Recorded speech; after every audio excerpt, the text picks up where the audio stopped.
These five cases are highly important and very much worthy of own research.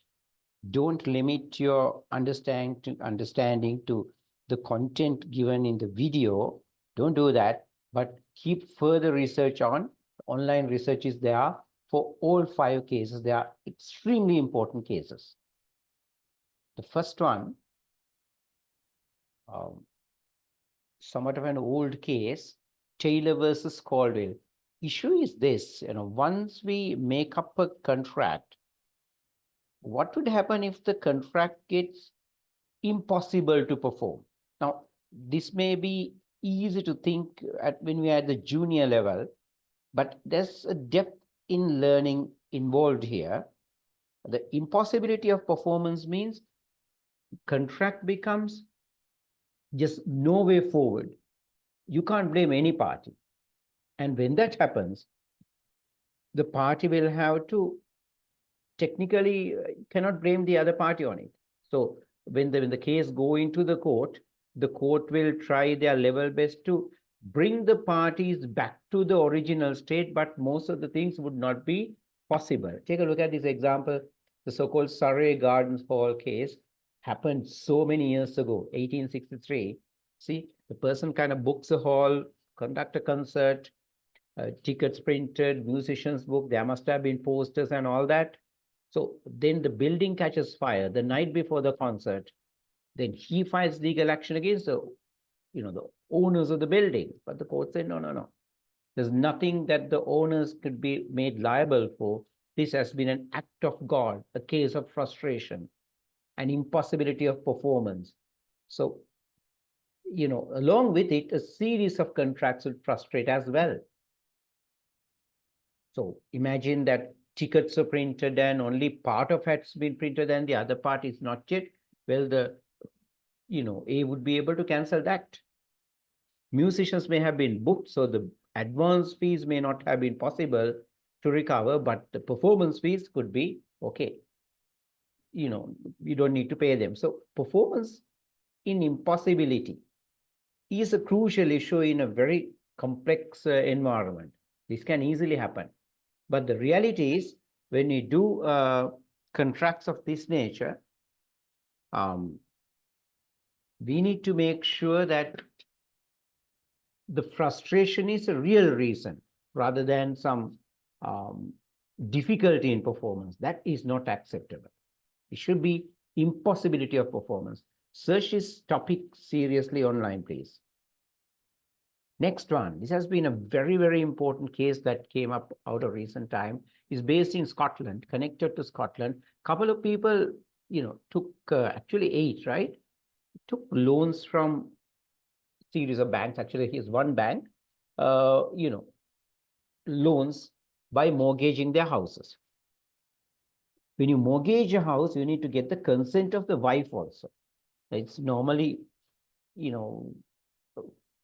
common to see the wife signing, what a husband would have been asking them to do by way of a loan. So they would have signed. And then later what happens, the husbands are unable to pay, or other families are unable to pay. And then, the banks moved on to the next step, that is seizing the house, taking over the possession of the house. But then a number of wives took legal action against the bank. Their argument was, yes, we agreed to that just because our husbands told us, because they are our husbands, and we didn't do the plus minus analysis of the viability of this particular decision, and we agreed to that. So we were unduly influenced by our husbands to make the contract. That's a normal way of every household. And their argument was that the bank should have been more careful in seeing to that the particular the deal or the loaning scheme would have been made better communicated to the wives so that they would be able to make up a proper decision. This case went all the way to the House of Lords, and the House of Lords kind of agreed. The House of Lords said that there is a case of undue influence on it. Because when a husband makes a request for the wife to sign a document The wife would not be taking steps to do an independent analysis and research about it.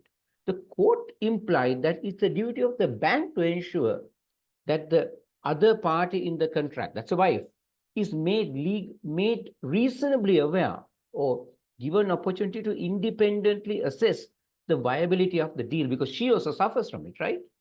Because when the house goes off means her portion also goes into the bank. And the banks were told by the courts that they may not have the right to claim the wife's portion of the home because they have been unduly influenced, and there was no duty activated by the banks to help the wives to independently or properly analyze the viability of the particular loan. Very crucial case. There are lots of writings online. Research on this is extremely important. So when a party asks another, a dependent, maybe it could be the family member, it could be a husband or wife, to sign a document, does that particular person automatically become liable to the failure of the contract?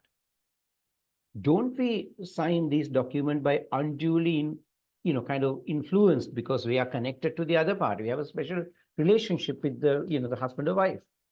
So the party asking such a contract from us has a duty, as per the House of Lords decision, now the Supreme Court, right, to independently to ensure that the other party has a very good understanding made through an independent assessment of the viability. So the banks can't just depend on a signed document. If the bank has not made sure that the other party who signed it has just signed it because of the pressure from the other person like the husband or wife, then the bank may not be in a position to claim the property, claim the right to the particular property where there was a mortgage given. It's a very, very important case.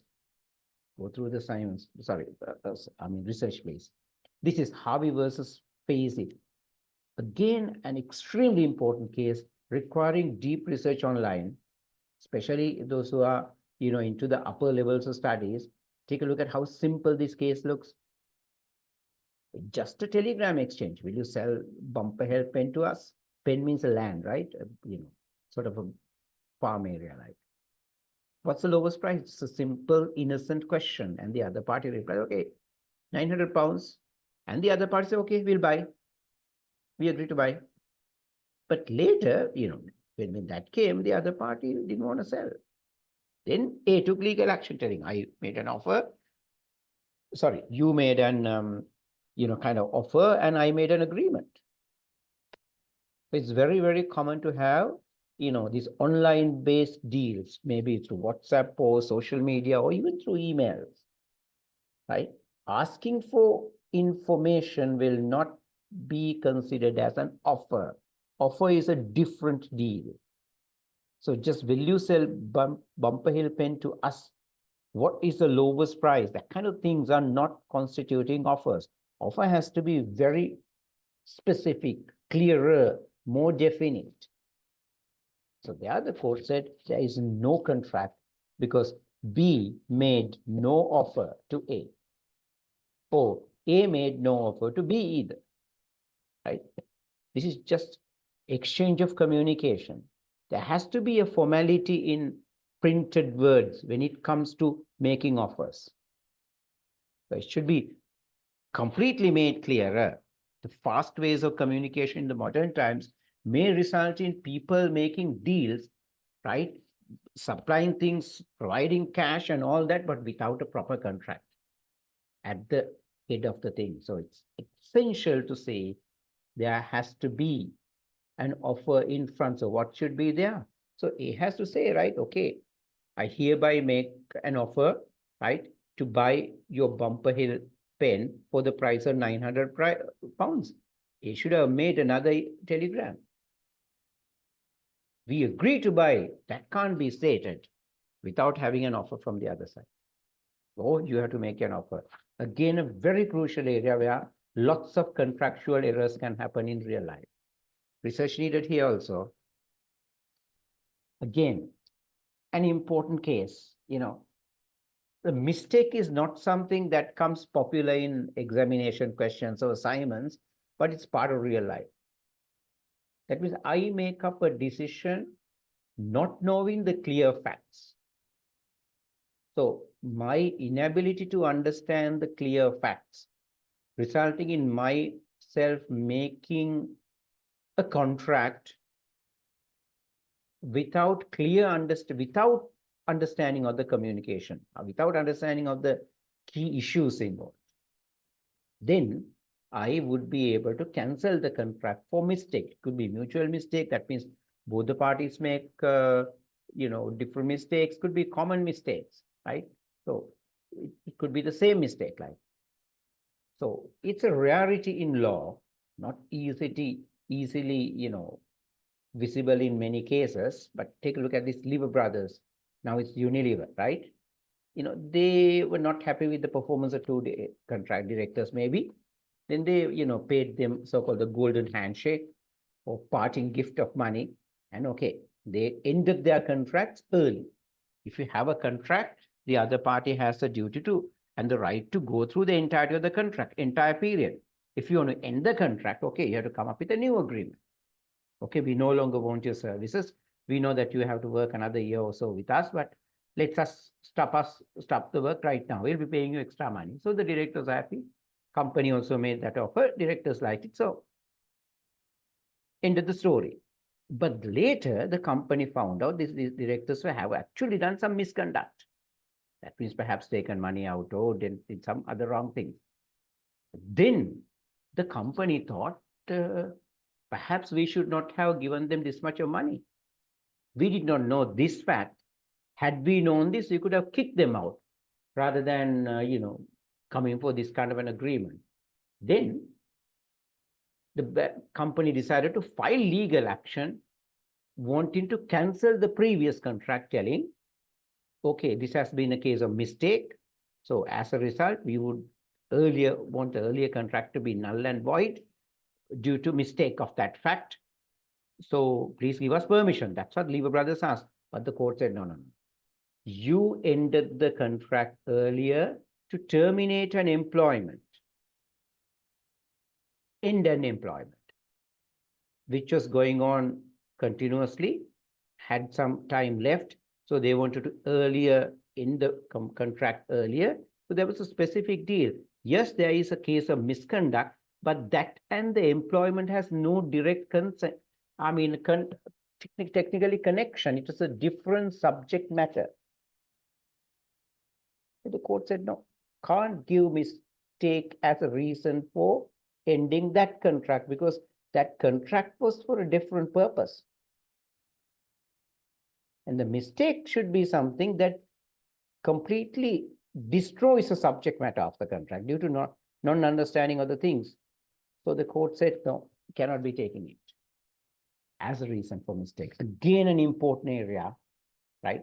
So when we end a contract due to facts like mistake, that means misunderstanding or not being aware of the crucial facts of the case, right? Such decisions cannot be made easily without knowing all facts into the case. Just because you made a typical mistake in normal English does not mean that's a mistake in contract law. It's a different issue. This one, Hedley Byron versus Heller. Yet again, another highly crucial thing. How much can we depend on other people's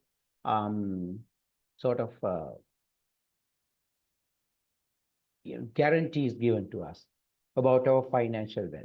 Normally, a finance company or a bank may give us this kind of attesting to our financial wealth or whatever. They are liable when they give it, but it's very, very common to see them, them kind of excluding themselves from the liability, so-called without responsibility. We are not responsible for any content above our signature or something. The moment such a thing is given, the legal validity of such a letter is zero. It becomes zero. like in this case. The client becomes bankrupt after the loan was taken. That means definitely the bank was wrong in making the financial assessment, right? But when the other party try to take legal action against a financial entity, you know, this this claimant was there that they're not liable. And that's it. This aspect basically nullifies the financial institution's liability.